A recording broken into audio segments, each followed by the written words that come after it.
Ladies and gentlemen, welcome to the Voxology Podcast. We are so delighted you are with us. Mike Erre here, Tim Stafford here, and our friend Susie P. Lind. Susie Lind is not her, well, that's her name, but Susie P. Lind is that the middle initial there is a Seth Erre addition. And he only calls her. Endearment. I like to call it an endearment. Yes. Susie P. Lind. And I don't know, it's always that whole thing. It's never just Susie Lind. It's never just Susie. It is Susie P. Lind.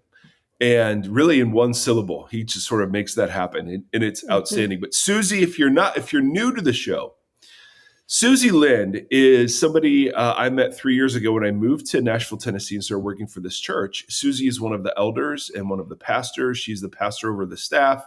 She's a pastor of spiritual formation. She's sort of, she kind of does a lot. And she's in seminary getting her master's in theology at Fuller Seminary. And so she's just a dynamo. And it has been so fun to bring her on the show every now and again, because she and I and our crew at this church have an incredible time talking about all the things, that are very similar to the topics that we talk about here. This so morning Susie, we're delighted. I sat down and made pancakes and watched you guys talk about Eve on YouTube. Oh, yeah. Oh, yeah. Yes. Well, Tim, that's something for breakfast. All right. Right. So no one needs to go find that one. That's a very silly and fun display of what our church is like. But thank you for having me. Well, Susie, thank you for taking time out. I know you're in seminars all day. And so we just caught her on her lunch break. And then Tim Stafford's got some news for us. First of all, have you heard anything about your gallbladder? My ultrasound. Do we have a gallbladder update? My ultrasound was yesterday, so no. Oh, okay. So Susie, Tim just sort of in an offhanded way talked about some stomach pain. We got about 3,000 emails saying, check your gallbladder. Oh my gosh. and Tim did. He went to his doctor and said, hey, check it. And so they did an ultrasound yesterday. Susie, it was weird. We talked about in the episode, and then we did the recording, and then when I came back from the doctor on Monday morning, we already had emails. But I had just left the doctor and then got home and had all these emails like, do this. I emailed the doctor and I was like, hey, we just saw each other. However, I don't know how to rephrase this, but a bunch of people that I don't know told me that I should do this. Yep. It was perfect. And we did. And we're going to check it. And in Voxology, if you guys hit this, we're going to come to you for everything. All right. I've got a slight fever and a scratchy throat. What do you think? And we're just going to crowdsource it. That's going to put the whole podcast in a different category. Absolutely. We're all of a sudden going to be health and wellness. Yes. What was the old column that people would write into? Dear Annie or Dear Abby? Yes. Dear Abby, we'd be like the opposite Abby. of that. Like Abby is asking for help. Yes. We are. Dear listeners, help me.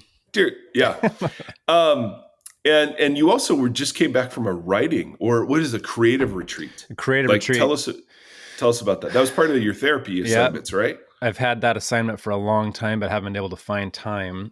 So last week in therapy, we sat down and she kind of went back through we're trying to reattach my head and my heart, which are very, very detached. And so we've talked about a bunch on here, multiple reasons. So we talked through how to exist in that place when my anxiety spikes, or if I can't make my brain do this or that, and what to do. It was we had like an hour just on that. But I went to a house in Santa Cruz all by myself for a couple days, and I was supposed to lower my expectations all the way to the ground level. Just let it be what it is. Key to life. I brought a lot of stuff with me. But it was good. I did a lot of work. I don't know what you want to know. It was great and hard and fun. And then I got lonely and I went home. Aww. Perfect. That sounds perfect. You know what was it? There's certain movies I'll watch to kind of get my gears going, and they just inspire me in different ways. But one I hadn't watched in probably 15 or 20 years was What Dreams May Come. Do you remember that? It was a Richard Matheson novel. You guys, oh, wow. It's a Robin Williams movie. They took some liberties with it, but basically everybody dies and he goes to heaven, but then his wife commits suicide and she goes somewhere else. And then he defies the rules of afterlife and goes to get her because they end up being soulmates. But it's like super heavy wow. and has a lot of interesting spiritual provocations. But everybody dies in that movie. So I was sitting there in this house by myself on the last morning and I was like, okay. Well, the whole movie's about death, so it's not too much of a spoiler. Everyone dies in the first couple minutes. And that's inspiring for you? No, that's not one I normally go to, but that's what inspired me to go home. I was sitting there. So it was inspiring. I was like, I gotta get out of here. All right. So we did a 2-day writer's retreat. Yeah. And it was good. What was the hardest besides the homesickness after the movie? What was the hardest part of it? Well, part of my assignment was that I could not use my cell phone at all. So no social media, no texting, no email, no anything. So that was away from me. And my wife was like, I will use the Find My iPhone app to beep if there's an emergency. So you'll hear that. Otherwise, just stay away from it. So that was actually easier than I thought it was going to be. Sitting down and trying to force creativity is never productive. It's really, really hard to do. So I have different tactics that I use for that, but I got some work done. Nice. But the bigger deal for your therapist was just doing it. Just doing it. And, we've talked on here a little bit about that the head and the heart thing's a big thing. And being kind of boxed by different people my whole life, being told as like an extreme 4 with a very, very extreme 5 wing. I've been told what I am and what I'm not supposed to do my entire life. And so she's like, we have to rectify 40 something years of people boxing you in and telling you not to lean into the things that are part of your true self. And so that's hard because I've been working against that for so long, but it's also exciting because she's like, you need to kind of cut loose. I was like, okay. And my wife's sitting there next to me. So I was like, all right, you heard her. She's the therapist. She said, this is my year. It's cut loose. That's right. I love it. Well, proud of you, dude. Yeah. That's awesome. Yep. And we expect great things. Oh, there's some great things. I got a lot of work done on my novel, but I've got Shane Claiborne's Common Prayer book. And it's nice. A liturgy kind of, it's amazing. So I had that and I hadn't opened it until then. But it provoked a lot of good questions too. Great. A lot of poetry. That's awesome. Speaking of poetry, somebody wrote in this episode. I mean, let me just frame this thing. We did a parenting answer to a question, I don't know, a couple episodes ago, maybe. And it came out kind of raw for me anyway. And the amount of response we've gotten has been off the charts.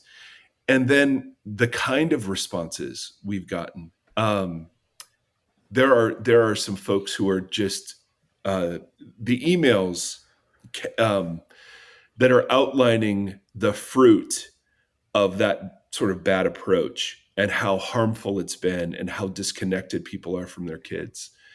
I mean, heartbreaking. And we got a bunch of follow-up questions. And so we thought, okay, well, let's take a bit of time to respond to that. And then among those, we had somebody write in about that parenting issue, but he has this line. He says, he was describing our podcast and he said, it's like listening to a podcast with Tigger and Eeyore from Winnie the Pooh. Let you guess. It's like having, well, yeah, he didn't specify, so I wasn't sure. It's like having this bouncy, playful dude run circles around this calm, soothing, mellow counterpart. I totally love it. And I was like, there it is. So I think you're the bouncy one, Stafford. Obviously. And I'm the soothing presence. That's right. And then this isn't a parenting question, but I wanted to talk to it briefly because we were talking about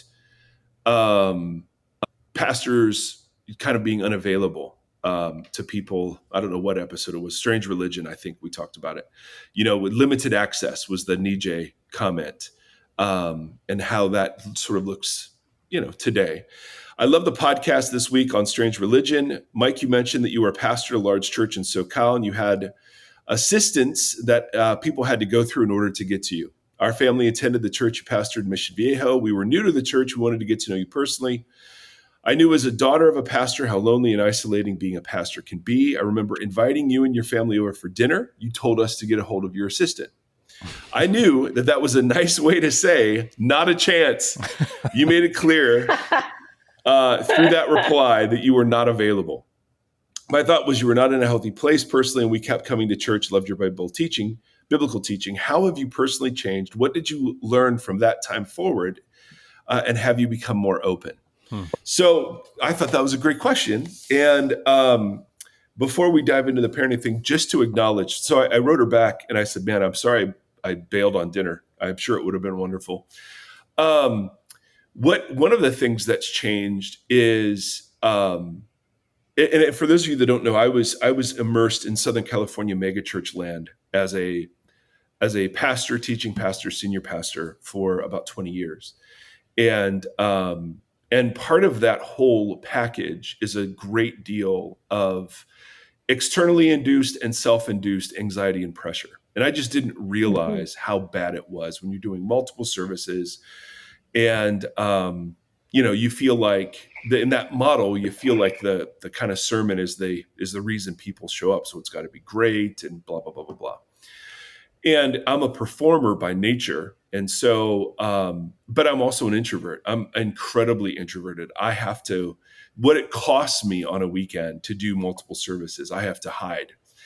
And so part of what's changed is I don't feel all that pressure anymore. Like I've just gotten healthier and I understand my role in the church much, much better.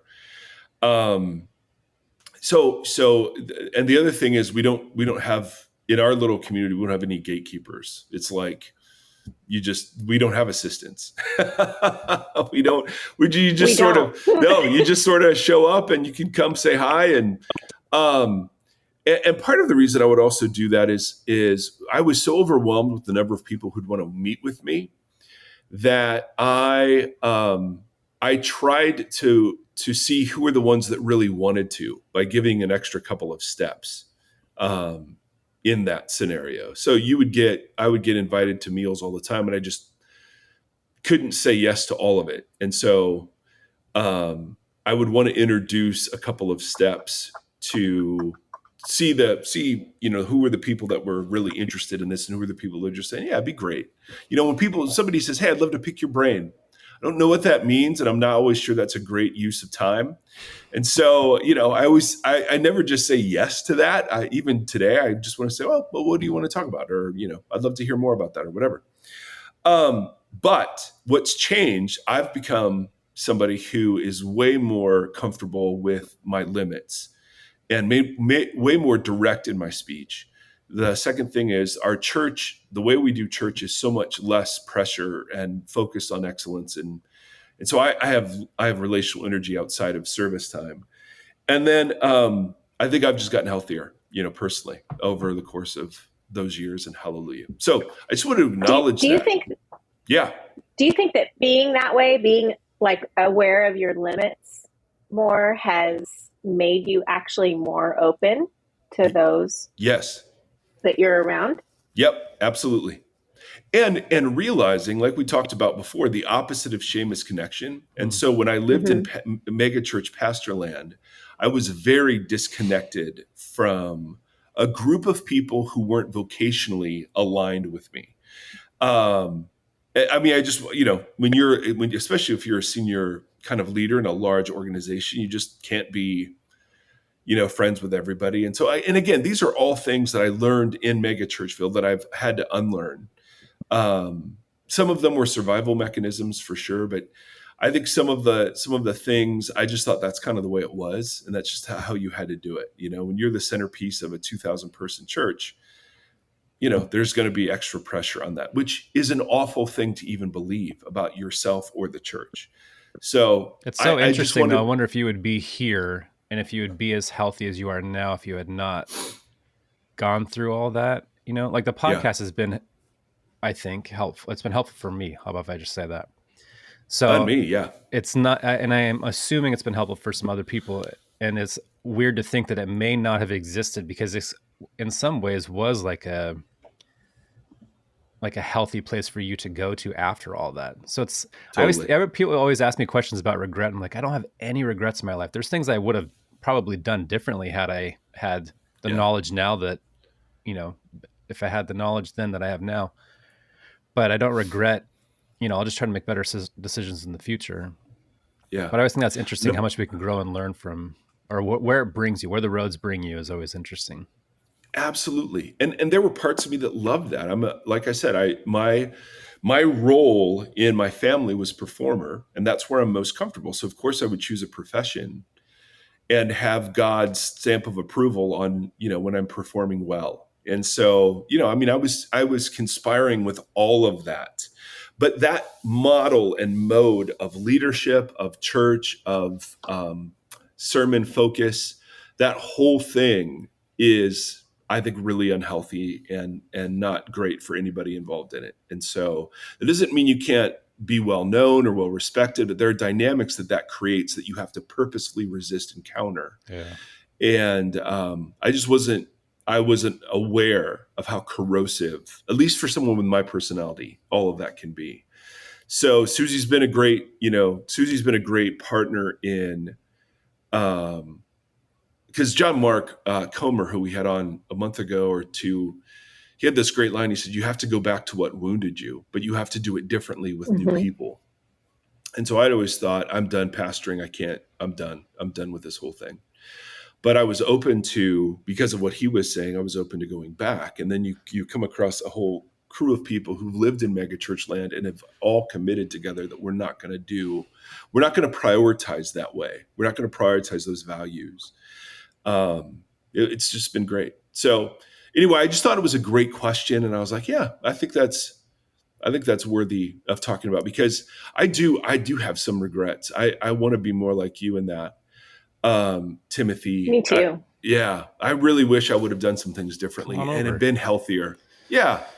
That's where your mellow, smooth jazz presence. That's right. Just like chapstick. You're like I was just gonna say you're like chapstick for my heart. I was literally gonna say you're chapstick for my heart. That might be the title of the episode. You're Burt's Bees. Susie, how do you navigate that? Because you have a calming presence, and I think people are probably always begging for time. How do you navigate that? That's a very good question. I mean, part of the seminar that I'm in today is talking about how you only have space for a total of 150 relationships that include like your intimate relationships and then people that you're acquainted with. I think I only have a third of that. And yeah, I mean, you would think it's much less, but when you think about it, most people do have that many people in their lives, and they think they might be deep and well connected from the heart level to a lot of those people that they're actually not. Like you can only go to a certain depth with, I guess. But for me, it's been kind of similar. Well, not similar to Mike, because I was opposite and that I said yes to everything because I thought that was what I should do. And, I think for me, recognizing that there are people that I can spend a lot of time with, people that I can be real vulnerable with, and people that I can just be kind with, and I can be hospitable with. And being hospitable and kind doesn't always mean you have access to my total inner part of who I am. And so I think for me, it's come with like a lot of emotional work and learning about who I am and what I need. And then, I am so prone to codependency. And so, kind of understanding that and doing the lifelong work against that. And, but I think the biggest thing for me in the last couple of years has been recognizing that I can say no, and I can say no kindly and without hurting somebody. And that's actually, it just feels really amazing when I can do that. Yeah.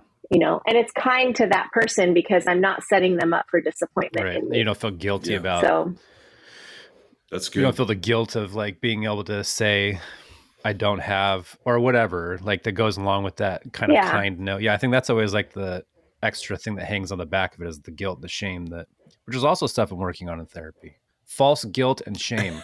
Yeah. Oh, Yeah. bro, totally. And speaking of false guilt and shame, um, It's my new band. so yeah, exactly. Yes. Oh, that's funny. One of the reasons, I mean, Susie and I, we talk a lot about parenting together. Our whole little crew does. And I have so much respect for Susie as a parent, but you've experienced some of the downsides because as we've talked, you've been really gracious to sort of share your journey as a Christian parent. And I was thinking one of the questions we're getting a lot is, how do I repair with my adult children? I mean, we've gotten Mm-hmm. several emails from folks who have adult children who no longer talk to them, who have so left the church and hate Christianity. These parents are not welcome in their kids' lives, and they're That's left. so hard. I can't. They're Yep.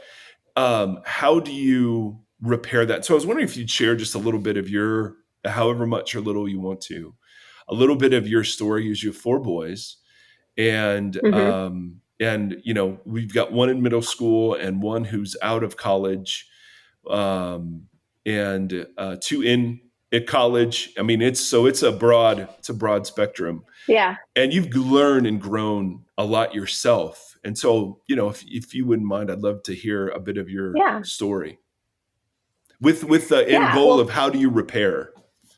yeah. Well, first of all, I also want to be more like Tim Stafford in that I like Fair. regret is a companion for me. I Mm, have a lot of regret, and I would love to go back and do a lot of things differently. But it's interesting because it dawned on me recently that those things that I think I would do differently present themselves in different ways now as my children are older, and I'm mm. still doing the thing that I hated. Oh, So wow, really wow, wow. the problem is with, it's my work to do. But I mean, the story, I'll try to make it brief, is I did not grow up in a Christian home. I became a Christian pretty much in high school. I started following Jesus. And in that time, I was around a lot of Christian families. I mean, that's why I came to Jesus, Mm, because I always say the people of God are the ones who brought me to Jesus. Hmm. And so I would be around these families that I love and have so much respect for. And I wanted to do that. Like I was taking notes already in high school about what I wanted to do and what I didn't want to do as a parent. But by the time I became a parent, and I also, I heard you say on that podcast a couple of weeks ago that I thought my one goal was um, to have my kids be saved, right? yep. That they would become disciples of Christ. And that was really a big part of the parenting for me. And so in the Mm, faith community that I was a part of, um, I looked to the people who had big and good families that I thought were good families at the time, and a lot of them homeschooled, and they had obedience was like a big thing, and mm-hmm, it was the Growing Kids God's Way time, mm-hmm. which I never did the Growing Kids God's Way classes, but I did have the Baby Wise book, and there were certain things about it, the routines, the discipline, the sleep training, and all that stuff that I thought was the thing that I needed to do to have my kids, be able to soothe themselves, is what the saying was. Yeah. And so I often say, now that we have all these documentaries coming out, like the I Kiss Dating Goodbye documentary and all that, I'm like, where's the documentary on the Growing Kids God's Way? Because that's the Yes. one we need next. Totally. So yeah, I think I prioritized obedience and I prioritized independence. And I thought by doing those things that it would foster connection, whereas I should have, and going back, would have started with connection. Mm, And even in quote unquote discipling my kids. There's a woman, she's a pastor and an author, and she has a really great Instagram presence. Her name is Meredith Ann Miller. And I follow her, and she sort of teaches people how to talk about Jesus and how to talk about the Bible with kids. And she does it in such a insightful, thoughtful way. And her philosophy is that when kids are little, you don't teach them. Your whole goal is to impart wonder in them and love for Jesus, and to know that they are loved, and not the rules and the way of living and the crazy stories that when they're presented in kids' Bibles make the like David is the hero in the David and Goliath story, like it's God is the hero. And so you kind of train your kids at an early age in that they're loved and they're welcomed no matter what. So I'm kind of trying to redo those conversations now with my adult children, because like you, Mike, the jury's out. And, if I'm going to be judged on Christian fidelity, I'm probably not doing great. However, when you talk about repair, I think I did learn just in time that the beauty is in the repair, that the power is in the repair. And I actually heard a therapist friend of mine say to me one time, and Andi Kolber says this in her book, Try Softer, also, that even in the wounding and in the trauma, if you're able to be available for the repair and you're willing to go through the process of repair, that healing can be more powerful than what the power of that wound or trauma has. Oh, wow. That's great. On a person. That's and hopeful. But being available for the repair requires, it might require that you spend a lot of money on therapy, and it might require on you and your children. It might require that you have to humble yourself and go, not just go say, I'm sorry for, but hey, what was it like for you when I did this when you were little? And how do you think that's made you the person that you are? And what would you have done differently? And then be willing to hear their hurt and how they experienced you, and, be able to do that and ask for forgiveness from that place of wanting repair and wanting connection. And so that's a process, like I have, especially with my two older kids, it's been a process over the last few years. And the one thing I always say to them is, when you have something against me, when you remember something or you feel something and you feel kind of anger or bitterness even towards me as a parent, would you please give me the opportunity to repair it? And I want to be available for the repair, because we all, as we get older, recognize who our parents are and what their human shortcomings are. Yeah. But to say, I want to be available for the repair has been really important. And then not expecting them to be someplace where they're not. Like you always say, Mike, I love this. You always say, we're here for the long play. So I'm not looking for outcomes today. I'm not looking for, certain markers that I was taught to look for. But I'm trusting that Jesus, who is the author and perfecter of my faith, is also the author and perfecter of their faith. And I just have to be available for however the Holy Spirit wants to do that. Susie, that was a lot. No, that was a lot of incredible. And you added something there that I think is so, so important. We're not repairing for the sake of them becoming Christian. We're repairing for the sake of connection. And that's the hardest thing. So much of, as I've thought about my parenting, or so much of why growing kids God's way, or just, finding some formula, why that's attractive is because we're afraid for our kids.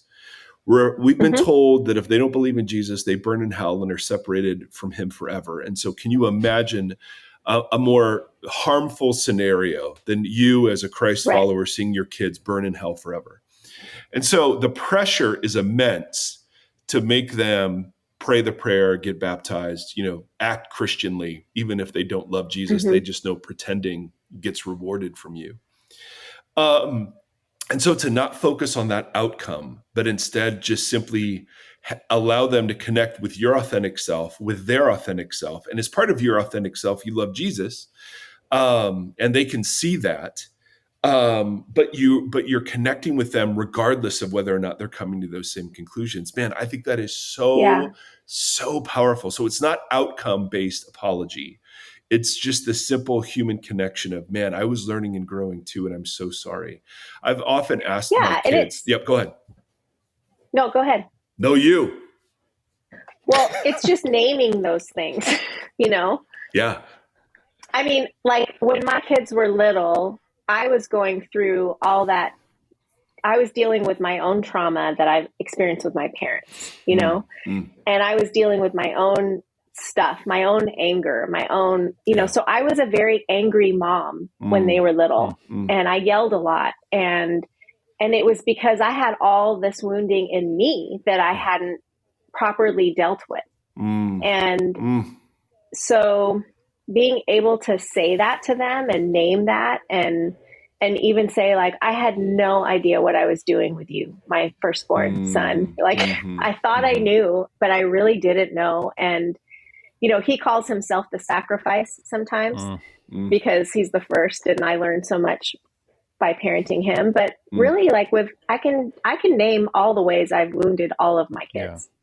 So, but being able to name that has been, I think, helpful for the relationship, and then really loving them where they are in their life, and where, they don't believe the same way I do yet about things. And they make decisions that I may not make for them, but I still want to be involved in their life and be available for them if they get hurt. And, That's interesting. One of the questions I wrote down a whole list of questions in the middle of the night when I was on this little creative retreat. But one of the questions I wrote down is, what is my limp? Who knows of it? How do I hide it? And why do I hide it? I'm trying to that's good. Have that as exposed as possible right now. Cause I was talking to Mike, I was joking. I was like, we were thinking about all the people that are associated to this podcast and how it's such a broken group of individuals and how wonderful that is and how lucky we are that people have all the brokenness that we have is pretty exposed at this point. So it's just this like ragtag group of broken misfits on a boat trying to figure out how to sail through this stuff, which is kind of, it's encouraging to me. But I have a question, if I can ask it based on the thing about wonder. Because I was reading an article about these new books that are coming out or have come out, and they're called like Fat Cat or something like that. And it's these people who are writing books on catechism for kids. And it's kind of focused on things like the Lord's Prayer. I think the article said 10 Commandments and the Apostles' Creed.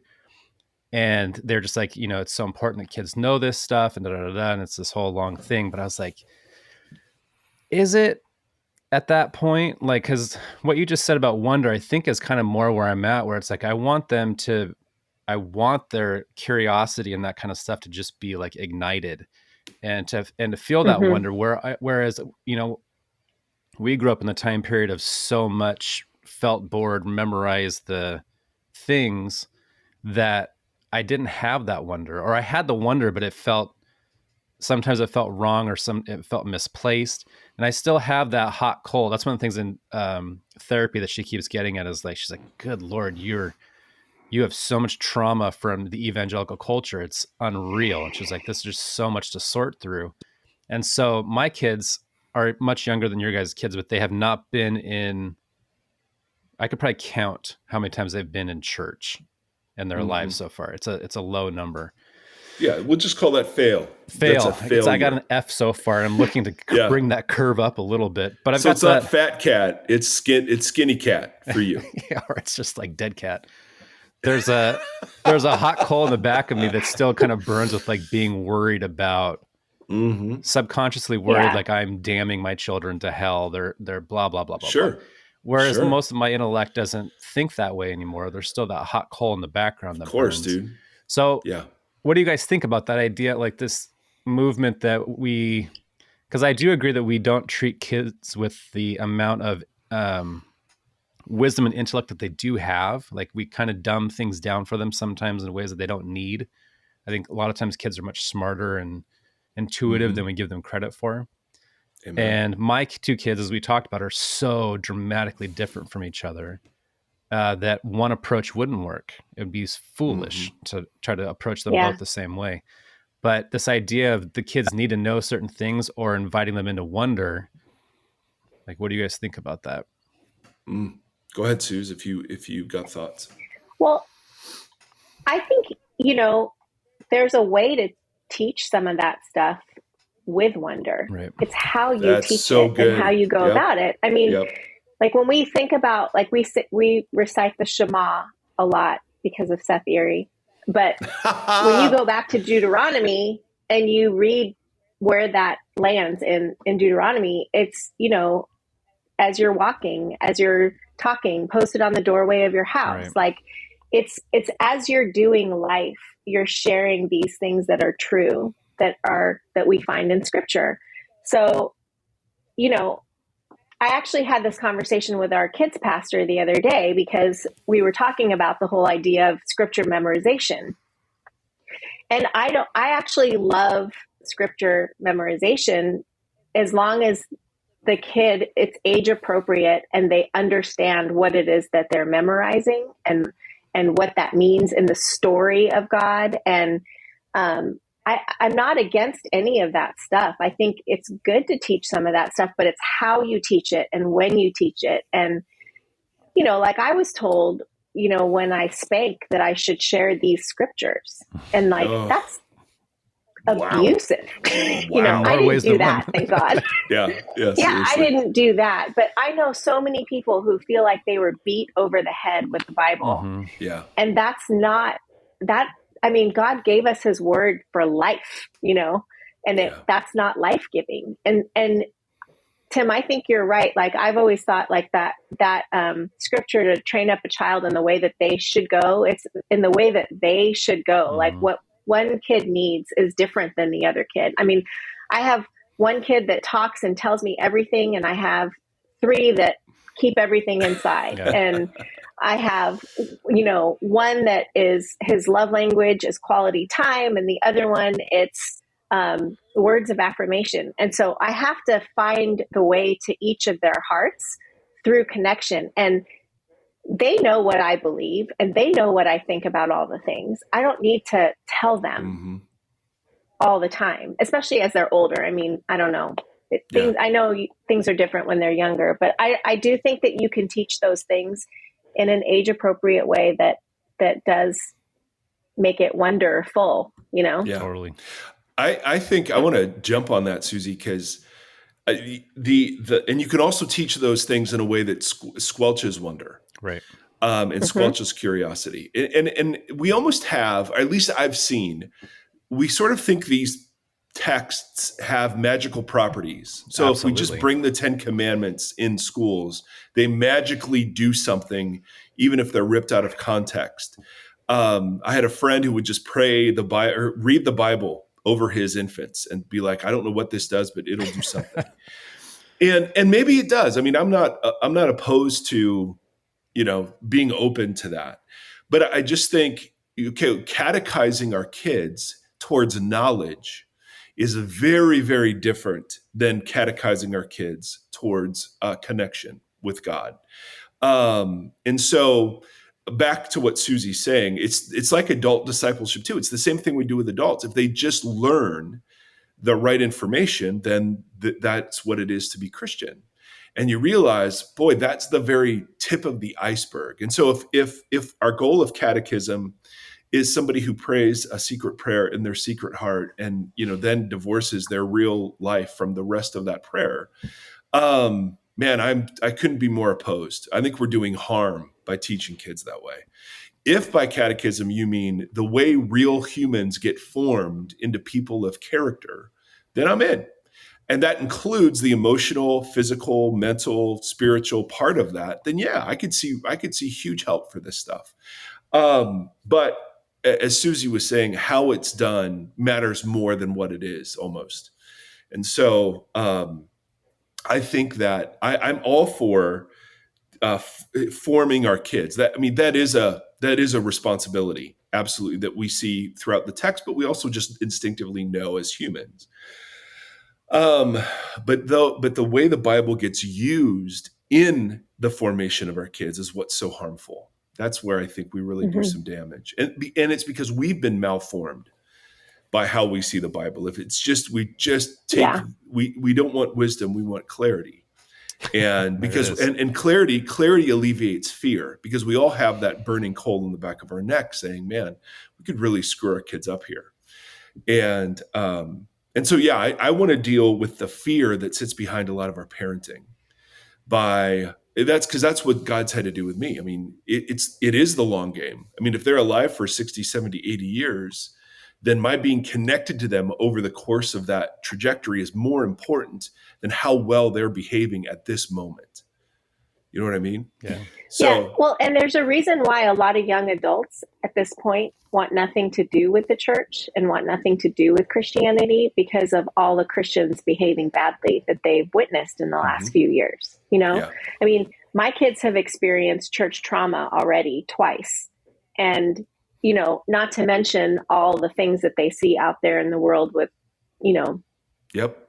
all the things that we've experienced the last few years. Yeah. So they don't want to be a part of that. So and all of that has wrapped itself around scripture and catechisms and things like that. Mm-hmm. And so if it's not it's got to shape their lives towards Christ likeness if it's what you want it to be.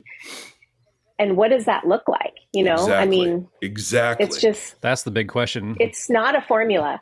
Well, you grow, you have that fear of the burning coal fear that, I'm not doing this right. Am I damning my own children? Right. So there's that we grew up with, but the fear on the other side is exactly that. You don't want to set them up on the same path that led us to so much spiritual trauma that we're trying to unpack. And so many of my friends are not making it through. Like, they're just like, forget, this is not worth it. So it's like, you have that, it's like a double-edged sword that you're worried about on both sides. Like, well, I don't want to go too far this way. I don't want to go too far. It's kind of like a political conversation, right? We keep trying to put it into these two binaries, and it may be a completely third conversation rather than trying to pick your poison. Which way would you like to die? Yeah. Yeah, we got a question in, and Susie, I know you got to go back to your seminar. So whenever you need to go, just interrupt and say, I've got to go. You are blessed. You're blessed and you're going. But we got a response from the original emailer about the parenting. He said, I had to respond to the podcast where you addressed my question because ironically, growing kids God's way is the material they were teaching. So it's still out there. I listened twice to the episode, actually trying to absorb. There were lots of things that were helpful.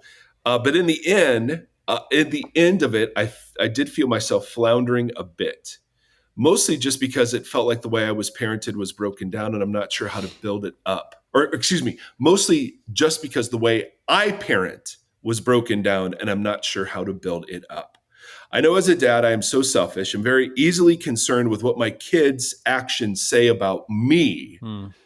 And I feel the pressure to make sure they are obedient. Totally, man. Again, but that's fear.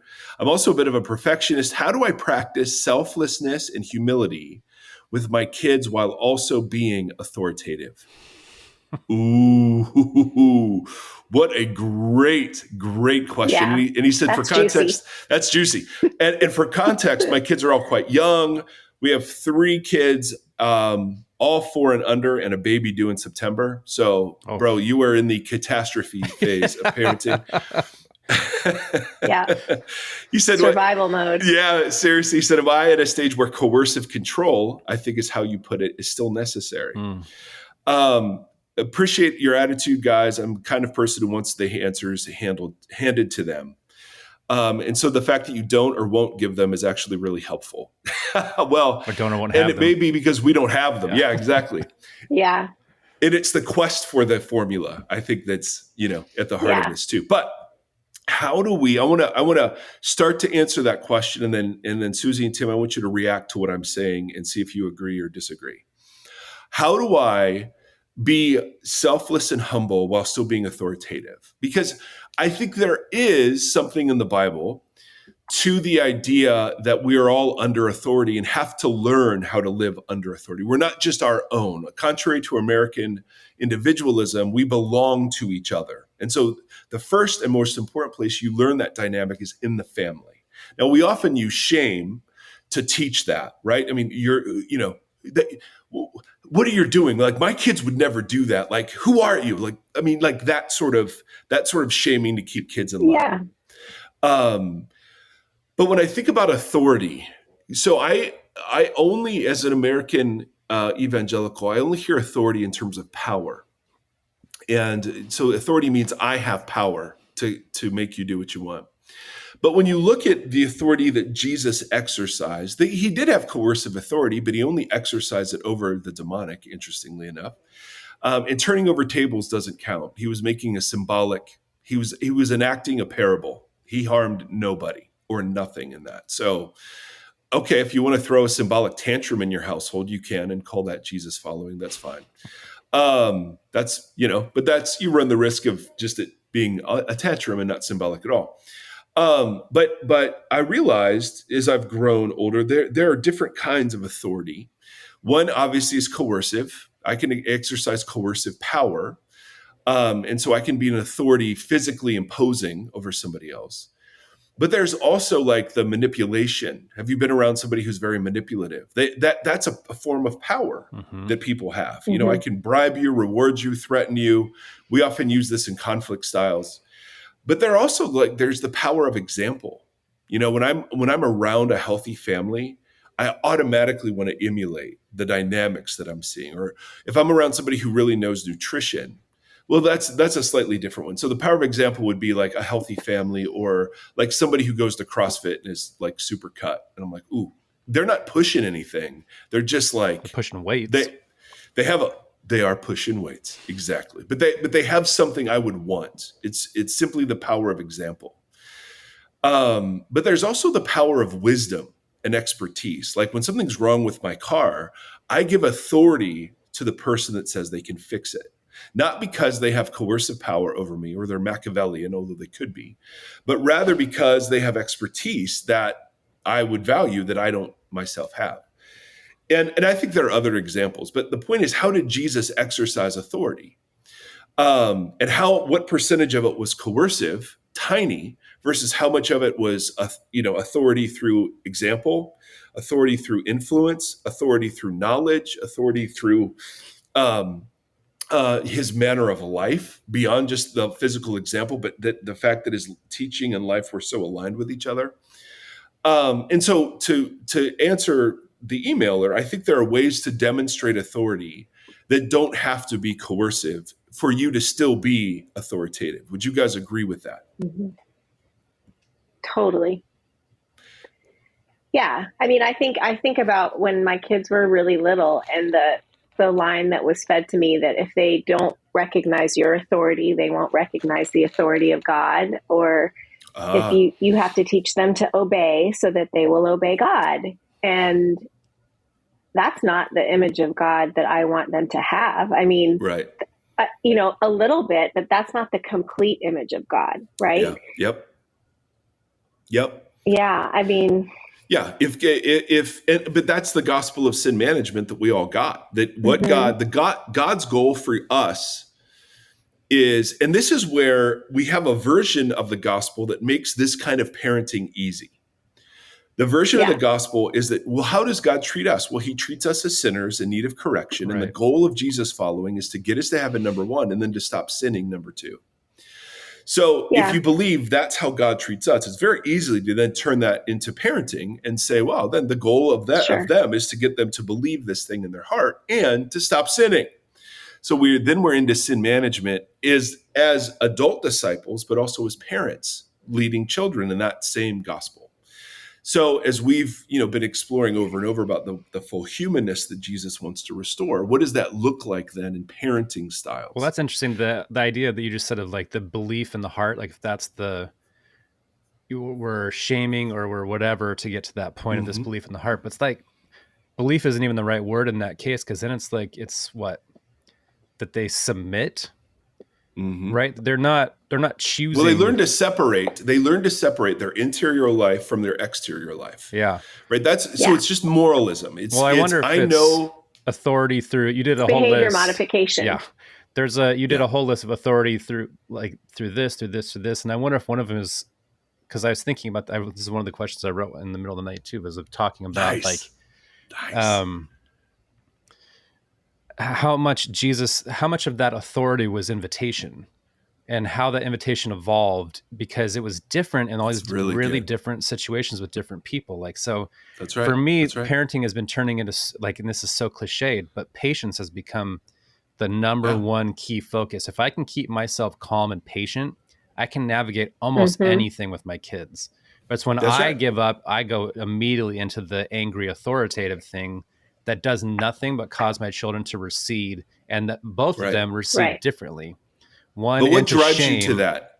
Oh, yeah. But the other thing, though, Tim, is when you're calm and patient, what you're doing is creating a safe environment. Absolutely. When you're calm and patient, they know that they're safe. Yep.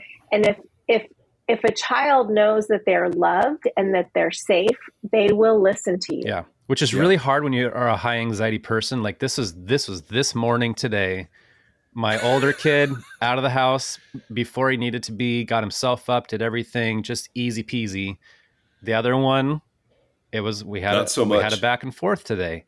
And I drive other kids to school, and I get very anxious about time. And so I get really kind of like agitated when she's taking too much time, and she'll lean into the agitation and go slower, which, but then you're involved in a pissing match with the child that, like, you're not going to win. No one wins. It's just, she feels ostracized. I feel guilty. And so that doesn't work. Right. So this idea of like, you create that same space, that safe space, calm. She needs that calm. She's needed it since she was an infant. And so I have to approach that so very differently, but I have to invite her in with questions. I have to invite her in with asking further and further things when she's in an emotional tailspin. I have to listen to it and then ask questions into it to try to, and that's only when she's at 8 years old. This isn't 16. But that's what you're talking about, though, is attunement. It's seeing her, it's hearing her, it's knowing her. It's like, it's giving space for who she is, and then attuning to her and then parenting her. Whereas when my kids were little, I didn't even know what that was. Yeah. I was focused on the outcome. I have to get you to sleep through the night. Right. I have to get you to be able to go to school on your own. I have to get you to not be afraid because Jesus is in your heart. Like, I mean, so dumb. But what you're doing, Tim, is you're attuning to your daughter. And that's, I mean, that, again, it's the long play. She may not always listen to you right away, but I mean, it's producing something in her that's compelling for her to draw near to you and to trust you and to trust what you're saying to her. Right. So let's talk about those scenarios where you do have to adjust their behavior, because that's not, so let's get very practical. And that's the underlying of the initial question was. Yes. Yeah. So great. All right. So I'm attuning, and they still have to freaking get out the door by, 7:05 or we're late. And they drive me crazy. And there are times I raise my voice. And I want to say we're allowed to show up as full humans too. And that's the scariest part, is bringing our full selves. And that's what Susie's point about repair. Seth Erre remembers every time I've raised my voice at him. So he'll sing songs about daddy yelling. And because there was one time he threw a fit. He was young. He was in the restaurant. He was overstimulated. He starts throwing food, like batting all the plates off the table and hitting his mom. And I grabbed him by the scruff of the neck and I dragged him out of that restaurant. We went into the van and we had a very intense conversation. And by conversation, I mean, I was yelling at him. Yeah. And so there are times when you have to modify behavior. But I read something once, and I don't remember. It was I think it was a book called Parenting with Love and Logic or something. But just check this out. This worked so well. But it was not angry parenting, not angry behavior modification, but it was like, so Nate wouldn't, mama packed Nate's lunch, but Nate would never take his lunch out of his lunchbox when he got home from school and put it in the sink and clean it out. So mama was always dealing with just, yucky dishes. And so one night at dinner, I just said, and this, again, you should all know how bad I am at all this, but from this book, I realized, they're communicating something to you through their behavior. And so I said to Nate, okay, Nate, your behavior communicates to me that you don't honor your mom's packing your lunch and that you would rather pack your lunch yourself. And so why don't we just have you pack your lunch and do the dishes afterwards? And mom just won't do that anymore. And it was so, like the light that went on, and again, he was older than Seth was, but there was this like behavior modification thing that I learned that was like, so much of what we hate about what our kids do and the way they make us react is they take advantage or they push or they find our weakness and they really zero in on or whatever. And there was just this great line. And they also said, you don't have to give consequences right away. That was something that was totally liberating for me. They're like, think about some sort of devious consequence that you can deliver from a very calm, non-anxious place. Yeah. And so for Nate, mama would get really angry with him. And that wasn't changing the behavior at all. But hey, Nate, why don't you go ahead and just start packing your lunch and then doing the dishes afterwards so that you have a new dish for tomorrow. That changed the behavior so quickly and so dramatically. Now that only works for a small window of age because they do get autonomous and at some point they'll say, well, I don't care. Right. Then fine, right. I won't eat, whatever. But that was something I learned that you can give consequences later. That was really powerful for me. So like our kids, I would ask them to do something, they would say no. And I wouldn't get upset. I wouldn't get mad, but I would wait until they asked me to do something.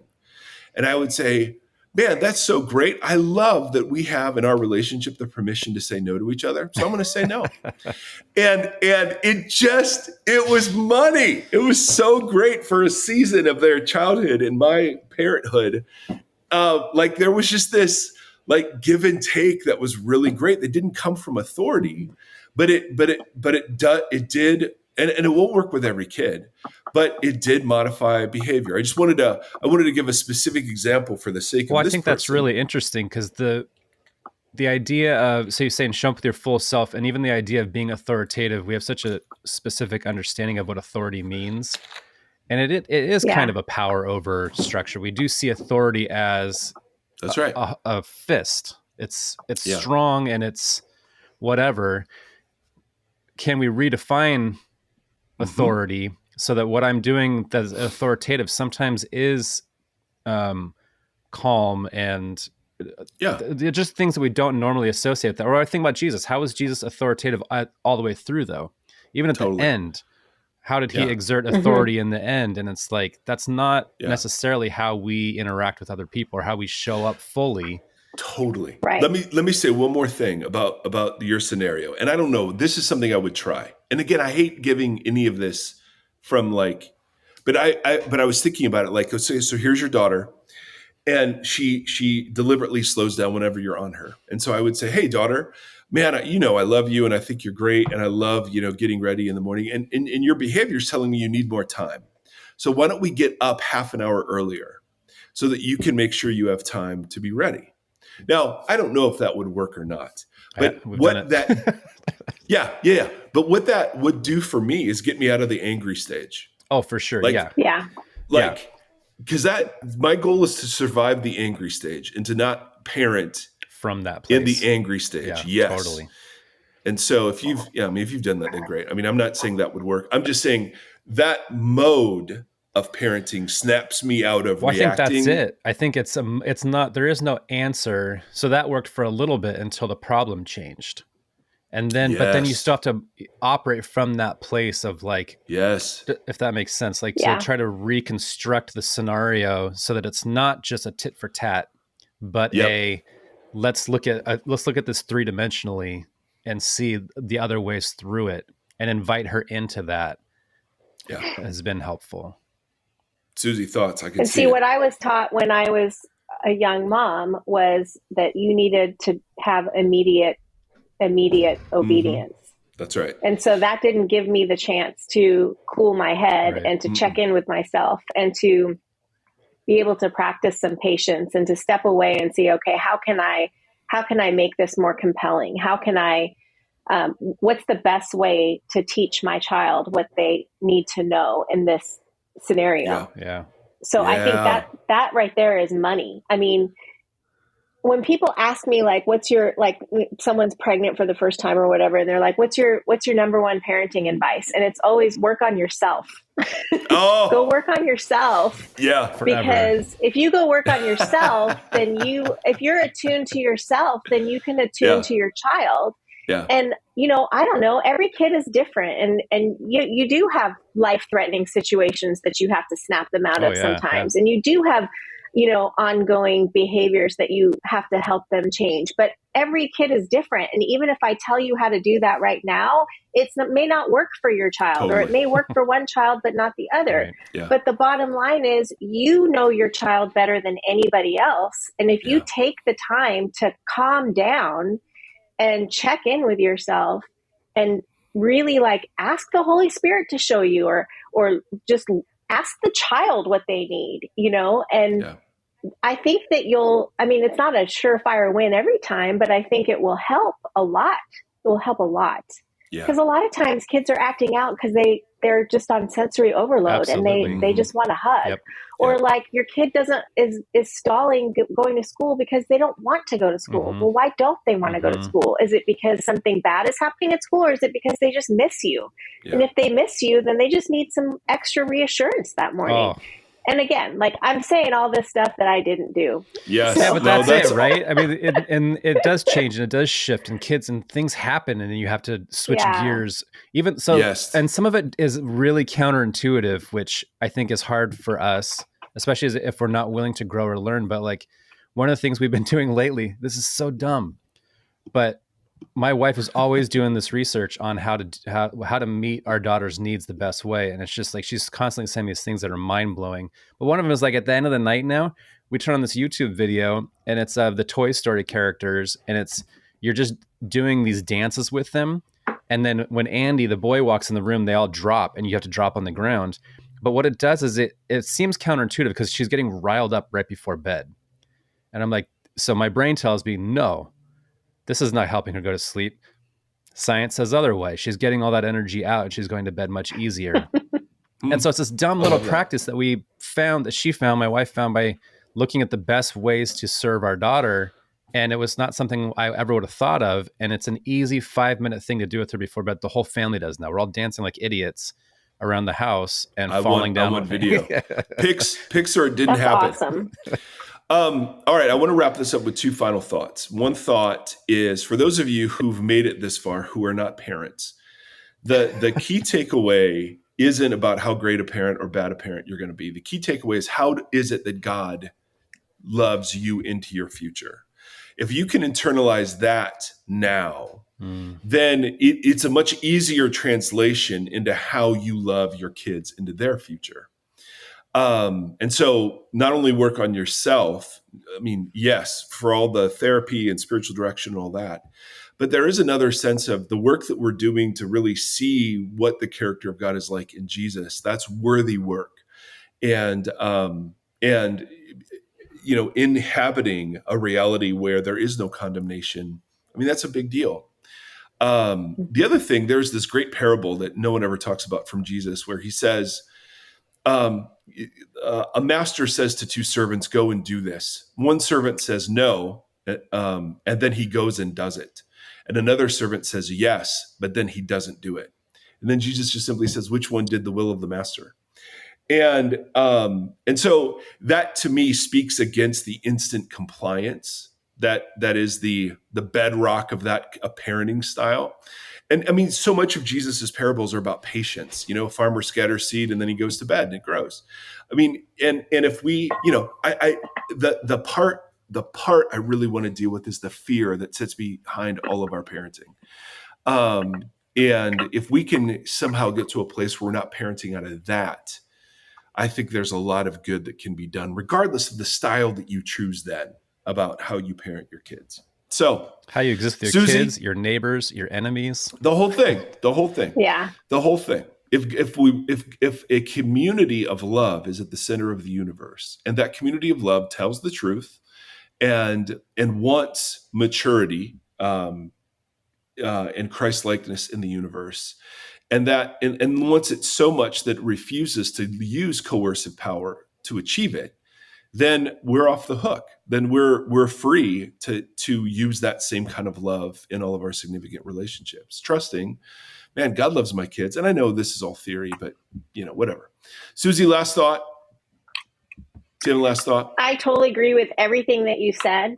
And I would like to also say that when you say you have to parent out of love and not fear, that's really, it's true, but it also is a process to get there. Like you have to get underneath your fear sometimes. And that might take you like a year of therapy or meeting with a spiritual director or something like, or 50 you can't years just of like life. flip the like you can't just flip the switch and say, oh, that's right. I'm being fearful. I need to be loving. Like sometimes like that fear is deep and you got to get underneath it.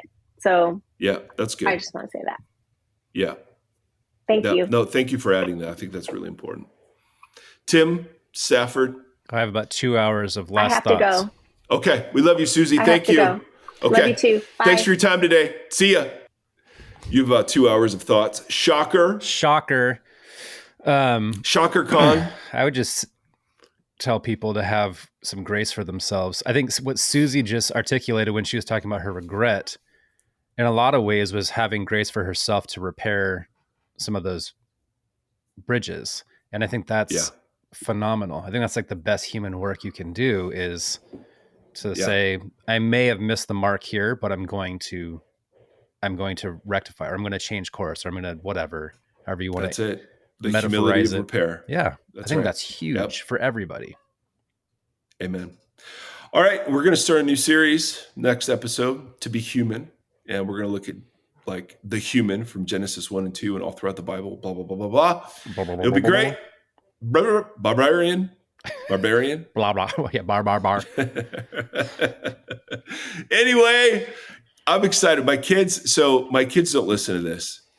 Although my daughter said, hey, I'll listen to this when you die.